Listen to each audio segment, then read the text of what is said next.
bisa memberitahu kepada kita semua nih Pak, kesannya dari P47 ciri khasnya itu seperti apa gitu Pak angkatannya? Berarti jumlah perempuannya 9 orang dan laki-lakinya 100 orang ya Pak? Iya, udah dulunya. Cukup banyak juga ya Pak. Dan itu pertama kali yang lebih dari 100 kayak. Iya. Angkatan-angkatan sebelumnya belum pernah, karena kan emang semakin tahun kayaknya semakin banyak kan, jadi pas angkatan kita mungkin turning point di 100 ya. Itu adalah sepenggal cerita dari P47 nih, sorry. Oke, kita langsung aja ya ke sesi pertama. Ya ini tentang campus life, balancing study and private life. Kira-kira pengkaderan menurut lo yang bermanfaat buat dunia kuliahnya itu apa sih? Oke, jadi gini ya, sebenarnya gue mau menggarisbawahi bahwa kuliah itu tetap goal utamanya adalah ya mencapai nilai yang bagus, karena itu satu parameter yang pasti dalam perkuliahan. Lo harus dinilai dengan IPK lo gitu. Dan yang kedua, IPK itu bukan cuma tunjukin lo bagus atau enggak, itu bisa jadi stepping stone lo untuk step-step berikutnya. Mungkin IPK lo semester 1, semester 2 bagus, berikutnya lu bisa menggunakan itu untuk apply beasiswa atau apply pelatihan-pelatihan lainnya. Kalaupun lu nggak bisa cari IPK yang bagus, cari hal lain yang bisa mengcover IPK lu itu gitu. Entah ilmu sosial lu yang bagus gitu, atau berkesenian, atau mulai-mulai buka usaha gitu. Nah, terkait masalah pengkaderan tadi, gue punya filosofi itu kita harus hidup itu kayak jadi spons cuci piring itu, boy. Bayang nggak lo? Jadi spons cuci piring itu dia bisa nyerap air dengan banyak gitu, dalam waktu cepat gitu. Nah di pengkaderan itu kita diajarin begitu tuh, lu ngapalin nama-nama angkatan lu dalam waktu cepat, lah gimana diperas kan? Tapi itu benar-benar ada di dunia nyata loh, di dunia kerja gitu. Lu harus benar-benar dikasih project, deadline-nya seminggu, you know nothing but you have to do it. Jadi lu memang harus memeras isi kepala lu, menyerap sebanyak mungkin. Itu kalau dibayangin spons cuci piring itu, lu pakai dia nyuci, lu bejek-bejek kayak apa, dia balik tetap kotak lagi tuh. Nah itu poin yang diajarin pada saat pengkaderan juga tuh. Lu mau dienyek kayak apapun, mental lu akan tetap balik dalam bentuk kotak itu gitu. Jadi ada militansinya gitu. Harus punya resilience apapun yang lu hadapin. Nanti di kuliah juga begitu tuh. Kuliah berapa kali kita harus ngulang lagi gitu. Itu yang diajarin saat pengkaderan gitu. Nah, poin ketiga berkaitan sama kuliah juga, spons cuci piring lagi nih. Kalau spons cuci piring kering, dia cepat kering, udah hilang airnya.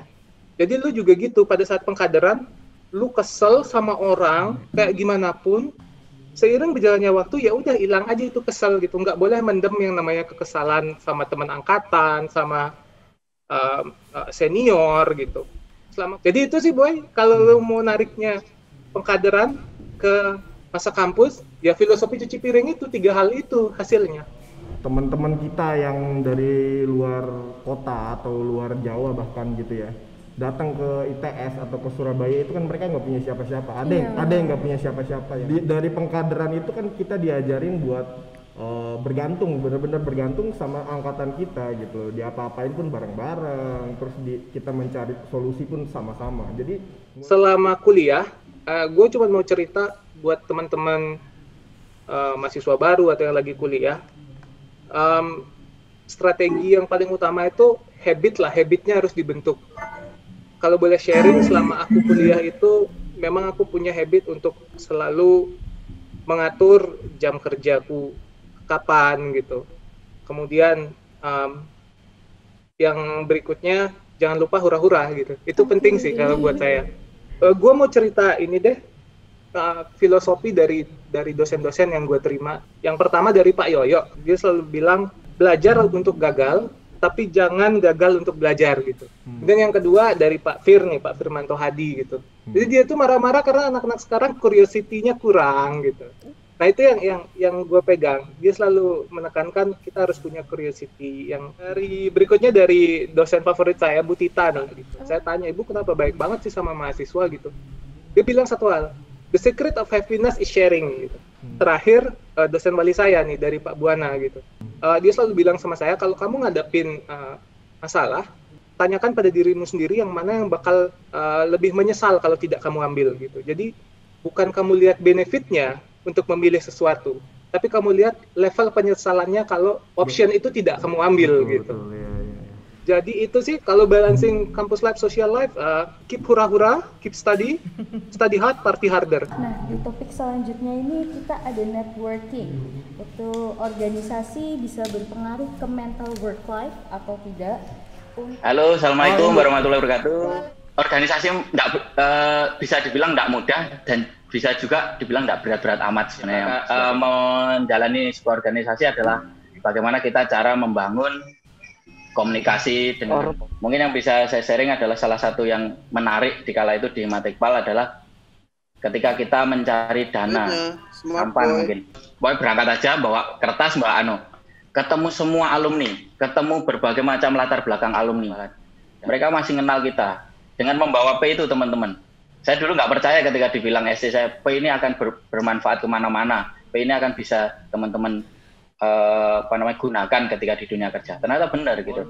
Dan juga Pak MS Hidayat, Menteri Perindustrian yang kala itu mau menyempatkan hadir bersama teman-teman dan menerima kami dan bersedia datang di acara kami yang ya itu pasti mustahil lah bisa dapat seperti itu. Tapi ternyata ya karena para networking kita membangun jaringan kita dengan alumni-alumni senior, jangan ragu-ragu lah untuk teman-teman ini bergabung di organisasi apapun yang jelas yang positif tentunya. Ada hal-hal yang sifatnya alumni ITS ini perlu di-upgrade lagi, terutama dalam hal pola pikir yang lebih global mungkin Boy ya. Maksudnya begini, anak-anak ITS itu secara teknikal kuat banget, kuat. Maksudnya udah selesai lah kita di situ ya, di bagian teknikal. Yang perlu diimprove lagi itu hal-hal yang sifatnya non teknis, misal leadership-nya, terus cara mengayomi orang-orang, adaptif orangnya. Adaptif itu dalam artian ketika kita dikasih pekerjaan yang rada nyimpang dari background kita, dari passion kita nih, ya dia tetap konsisten gitu loh, tetap konsisten dikerjain dengan baik dan akhirnya resultnya bagus gitu loh. Saya mau menyorotkan terkait dengan decision making ya. Kalau di kantor kami itu decision making itu selalu diajarkan belajar dari matriks pro cons. Pro cons itu apa? Pro dan kontra. Jadi kita analisa pro-nya itu apa saja, berapa banyak, kontranya apa saja dan berapa banyak gitu. Nah, nanti yang menimbulkan efek paling besar kan nanti ada faktor risiko dan lain sebagainya ya. Itu nanti yang paling menimbulkan efek paling banyak baik dari sisi quality maupun dari sisi quantity itu yang kamu ambil gitu loh. Saat kita lulus dari kuliah tadi kan pasti ada hal yang harus kita prepare untuk ke step untuk kerja itu tadi. Kira-kira hal apa aja sih yang bisa kita prepare atau tahap preparing dari kita mau ke dunia kerja tadi itu seperti apa? Kalau saya dulu saya ikut kursus. Saya ikut kursus digital marketing, saya ikut kursus branding, saya ikut kursus product development. Kalau misalnya angkatan kita kebetulan punya yang namanya yayasan ya namanya ya. Apa cuman ya kecil-kecilan lah. Mungkin itu sebagai sebagai panggilan nama gerakan dari angkatan kita buat menunjukkan eksistensinya terhadap teknik perkapalan walaupun sudah di dunia kerja. Jadi bergerak untuk membantu teman-teman mahasiswa yang masih belum ada kecukupan masalah akademisi, terutama di masalah uang kuliah dan uang beasiswa lain. Kebetulan ketuanya yang jadi salah satu dosen di sini, Pak Sekdep, Pak Solikan Arif. Ya, jadi juga mungkin kalau misalnya ada rekomendasi yang mau di teman-temannya yang mau direkomendasikan untuk yayasan tersebut silakan. Jadi, terima kasih dari jurusan Teknik Perkapalan sudah mau mengundang P47. Senang sekali bisa berbagi sharing pengalaman dan cerita kita di masa kuliah terutama dan juga apa yang kita alami di dunia pekerjaan. Tapi yang kita mau sampaikan di sini apa yang kita punya aja.